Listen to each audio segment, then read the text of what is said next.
If this country divide today, na Igbo people go suffer pass. All na property, na people land e dey. Na Yoruba land e plenty pass. If they pursue all of na, they cancel, they divide now, na don lost na property first, na go back to na place. What happens when Biafra finally achieves independence from Nigeria? Freedom may come with liberation, but it also raises critical questions. What will happen to your money in Nigerian banks? Will Biafran pounds hold value to the Naira and dollars? If yes, at what rate will it be? What about the properties? Will they be reclaimed or lost forever?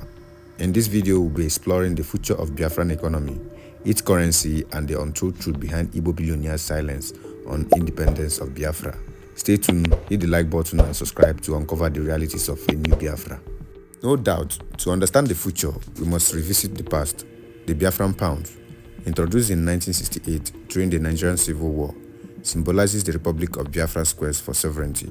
As the official currency of succession state, its featured design showcasing Biafran culture and aspiration. However, economic isolation due to Nigerians' blockade severely hampered its success.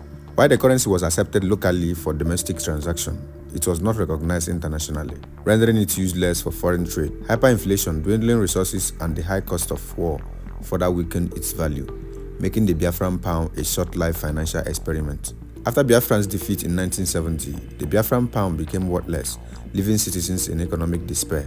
The Nigerian government controversially allowed returning Biafrans to withdraw only 20 Nigerian pounds from pre-war accounts, regardless of who you are or any amount you had before then.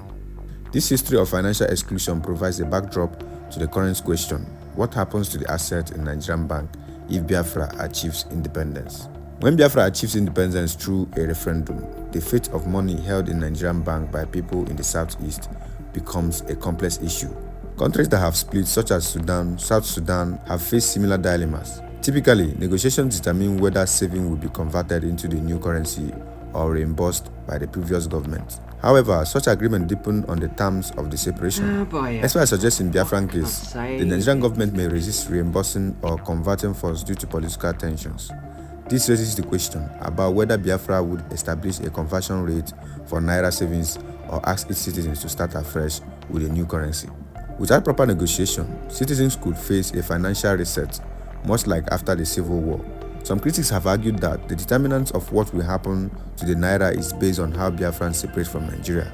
If it was done peacefully, the conversion would be made easy, but if it was violence, then it wouldn't be easy for Biafrans and their money in Nigerian accounts. On the aspect of predicting the value of Biafran pound, one of the most intriguing questions is, what will the Biafran pound be worth? The value of the currency is determined by the factors such as natural resources, trade balance, and international recognition. Biafra is rich in oil, agriculture, and human capital, which could provide a strong foundation for its currency. However, achieving global recognition and building trust in the new currency will take time. For example, the South Sudanese pound debuted at lower value compared to the US dollar and experienced a severe inflation due to internal instability. If Biafra manages its resources effectively and avoids political turmoil. However, initial estimates suggest it could trade at similar rates to Nigerian or slightly lower, given the region's current economic alignment. The first decades of an independent Biafra, building an independent nation, is not a small feat. The first year post-independent will likely focus on establishing governance, establishing the economy, and managing international relations. Biafra will need to create its own central bank, develop trade partnership, and secure revenue streams from oil and other resources. In year 1 to 5, inflation and fluctuating exchange rates are common challenges. A country's currency often stabilizes within a decade if managed properly. For instance, Eritrea, after separating from Ethiopia, faced economic hurdles but gradually built its economy by leveraging agriculture and trade. Biafra could follow a similar trajectory, provided it avoids internal conflict and prioritizes economic policies over political agendas. Giving you more facts, examples, and analysis on this. Historical example is the South Sudanese. When South Sudan gained independence in 2011, its currency initially struggled due to lack of infrastructure and internal conflicts. Despite being oil-rich, the country's economy suffered, leading to a depreciated currency. Biafra must avoid similar pitfalls by investing in governance and resources management. Another is the economic projection. The GDP potential. Southeastern Nigeria accounts for over 20% of the country's GDP. Biafra could leverage this to establish a stable economy. On the aspect of currency exchange, if the Biafran pound is pegged to oil export, it could start at 500 to 700 Biafran pounds per dollar, slightly weaker than the Naira, but competitive globally. Thirdly, the global recognition. For Biafran pound to hold value, international recognition is crucial. Countries like Somaliland, which remains unrecognized, struggle with currency stability despite economic potential. On the aspect of lands and properties owned by Igbos in other states of Nigeria, what will happen to it? If Biafrans were to gain independence, the fate of lands and properties owned by Biafrans within the rest of Nigeria would become a significant and contagious issue. Historically, the aftermath of the Nigerian Civil War offers a glimpse into how much matters might be addressed. After the war, many Biafrans fled their properties in other regions, returned to find their lands and assets declared abandoned property by the Nigerian government. This was particularly evident in states like Rivers State, where properties were seized and redistributed. The concept of abandoned property fueled bitterness and legal battles for decades, some of which persisted today. In the event of independence, several scenarios could unfold. Firstly is negotiated agreements. Through diplomatic negotiation, Biafra may secure agreements that protect their property right across Nigeria, similar to international treaties that safeguard expatriate assets. This would require strong legal framework and mutual cooperation. Secondly is mass relocation.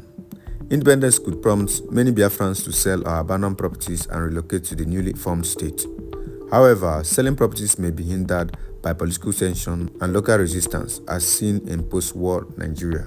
Thirdly is property seizures.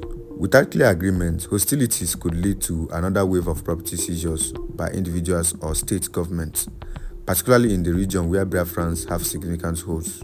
To back this up with precedent, in 1978, Nigeria implemented the Land Use Act, which vested all land in state governors.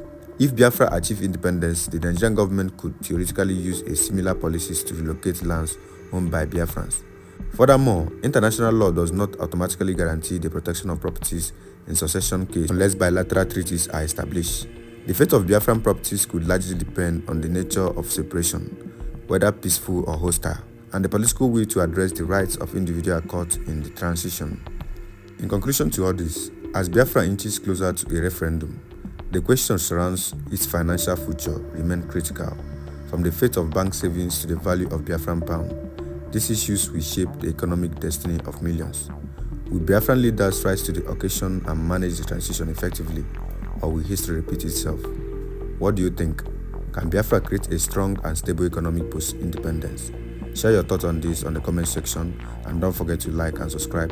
Till next time, bye for now.